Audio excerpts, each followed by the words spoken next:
আজকে আমার তোজো বাবুর খুব কাছের একজনের মানে ওর সবচেয়ে প্রিয় একজন মানুষের জন্মদিন। সেই জন্য তো একেবারে সন্ধ্যা পড়তে না পড়তেই একেবারে দেখো ড্রেস আপ করেই চলে এসেছে নিমন্ত্রণ রক্ষা করতে। এই দেখো এই সেই পিপি সুন্দর করে একটা লেহেঙ্গা পরেছে, সাজুগুজু করেছে। ওর ফ্রেন্ডসদের সাথে ছিল ও ওই ঘরে, মানে ফ্রেন্ডসরা এসেছিলো সেই জন্য ওই ঘরে ও একটু বিজি ছিল।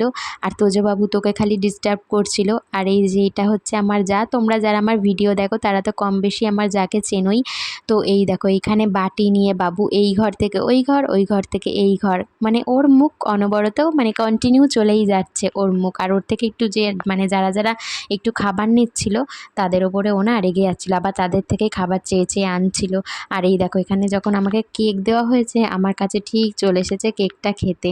তো আমি জিজ্ঞাসা করছিলাম তোমার কোন খাবারটা বেশি ভালো লেগেছে, তো দেখো মুখ থেকে চিকেন পকোড়াটা বার করে তোমাদেরকে দেখাচ্ছিল যে ওর এটা বেশি ভালো লেগেছে, এত দুষ্টু হয়েছে।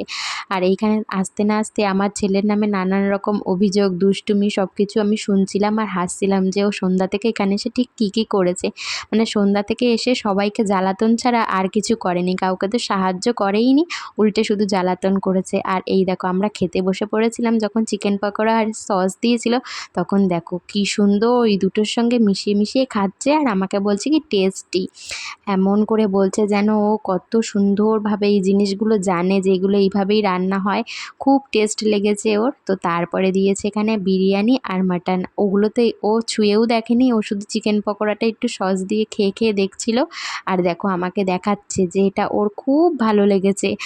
আর ওইদিকে হচ্ছে চিকেন পকোড়া গরম গরম ভাজছিল কাকিরা আর সার্ভ করছিল সবাইকে। আর সব রান্নাই না খুব ভালো হয়েছিল, আর এত ভালো রান্না হয়েছে যে আমি আর ব্লগ করতেই ভুলে গিয়েছিলাম। তো দেখো আবার এখানে খাবারের এখানে এসে কাকিদের বললাম একটু খাবারগুলো দেখাও, আমি তোমাদের সঙ্গে একটু শেয়ার করব। তো দেখো ওখানে চাটনি, দু রকমের মিষ্টি, পাঁপড়, অনেক কিছুই হয়েছিল। আর ওইদিকে দেখো ডিম্পির বান্ধবীরাও ততক্ষণে খেতে বসে পড়েছিল।